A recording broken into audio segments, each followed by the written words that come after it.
आर्थिक राजधानी कही जाती है, लेकिन यहाँ विकास का कोई नामो निशान नहीं। विकास के अभाव में बैंक मोड़ का ओवरब्रिज आज जर्जरता का शिकार है। मोरबी हादसे के बाद अब कोयलांचल का बैंक मोड़ ओवरब्रिज दम तोड़ता नजर आ रहा है। तो चलिए हम भी आपको दिखाते हैं क्या है हादसे के इंतजार का सच। गुजरात के मोरबी हादसे के बाद रांची दुमका को जोड़ने वाली लाइफलाइन सड़क पर बनी हिंदुस्तान पुल की जर्जरता धनबाद के लोगों को अब चिंता बढ़ा रही है। क्या है इनकी चिंता, और आप भी हो सकते हैं इसके शिकार, इसलिए हो जाइए सावधान।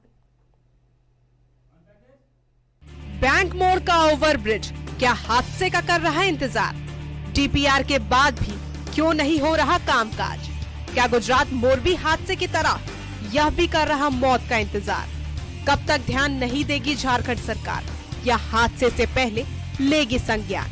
लगभग 300 मीटर लंबी यह हिंदुस्तान पुल जो 20 अगस्त 1972 में बनी, जिसका उद्घाटन बिहार के तत्कालीन सड़क मंत्री नरसिंह बैठा ने किया।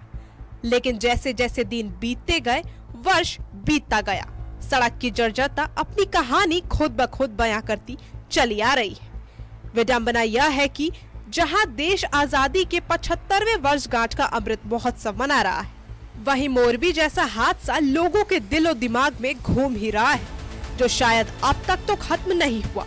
और अचानक अब बैंक मोड़ ओवरब्रिज की जर्जरता मोरबी हादसे को फिर से जिंदा कर रही है, या यूं कहें कि उसकी याद दिला रही है। ओवरब्रिज की जर्जरता को देख बैंक मोड़ चैम्बर के लोग सरकार से खासे नाराज दिख रहे हैं और कहते हैं कि सरकार जल्द से जल्द इसकी मरम्मत करवाए।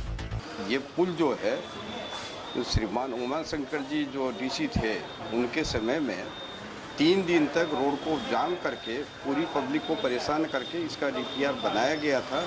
उसके लिए सारी चीज़ देखी गई थी कि हाँ ये अब चलने लायक नहीं है, इसका रिपेयर करना ज़रूरी है। बाहर से बहुत सी गाड़ियाँ आके भी इसको चेक किया गया है।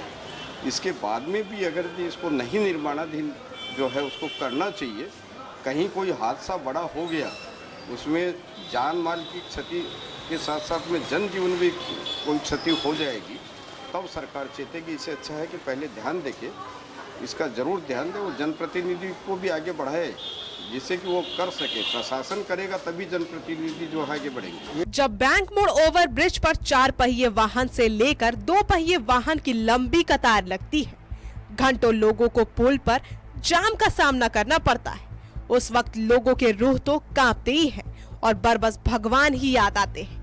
जबकि पुल की मरम्मती को लेकर आरसीटी के द्वारा डीपीआर बनाया गया, इसके लिए 3 दिन पुल को बंद भी करवाया गया। पुल की जर्जरता को देख व्यवसायी, संत और समाज सेवी चिंतित हैं और वह स्थानीय प्रशासन के साथ साथ जनप्रतिनिधियों को भी दोषी ठहराते हैं। तो बहुत ज्वलंत मुद्दा है और ये प्रशासन के संज्ञान में है।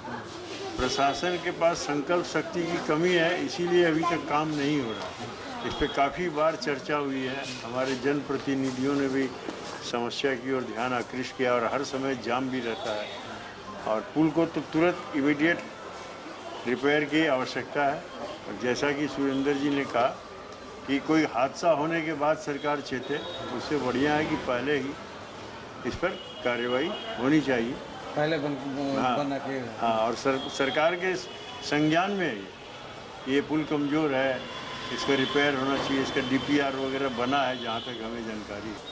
कि आज रांची से दुमका जोड़ने वाला एक ही हमारा ये रूट है जिस पर ये फ्लाईओवर बना हुआ है और दिन प्रतिदिन इस पर लोड भी बढ़ता जा रहा है और इसकी उम्र घटती जा रही है। ये जब बना था उसके बाद एक इसका टाइम पीरियड था, जिसके बीच में इन्होंने 3 दिन प्रशासन ने सारी ट्रैफिक को रोक कर इसकी टेस्टिंग भी कराई और उसके बाद बात आई कि इसका एक बार हम लोग बढ़िया से रिपेयरिंग कराएंगे। लेकिन अभी तक प्रशासन द्वारा रिपेयरिंग नहीं कराना, ये एक विचारणीय विषय है। तो सरकार को इस पर गंभीरता से सोचना चाहिए। अभी हम लोग को जैसे सामने आया मोरबी का जो गुजरात में कांड हुआ, इसको ही देख करके कम से कम हम लोग को चेतना चाहिए कि कभी घटना दुर्घटना बोल के नहीं आती है, इसीलिए इस पर जल्द से जल्द काम हो, ये बहुत जरूरी है। बैंक मोड़ ओवरब्रिज की मरम्मत एक ज्वलंत समस्या तो है ही, लेकिन अब सवाल यह खड़ा होता है कि बैंक मोड़ ओवरब्रिज कहीं हादसे का कारण न बन जाए। प्रशासन उससे पहले ही सचेत हो जाए, सावधान हो जाए, या समय रहते मरम्मती का कार्य शुरू करवा दे, और नहीं तो गुजरात मोरबी जैसे हादसे का शिकार कोयलांचल भी हो सकती है। धनबाद से दीपक कुमार के साथ Sanjana Singh, bureau report, Koylanchal live.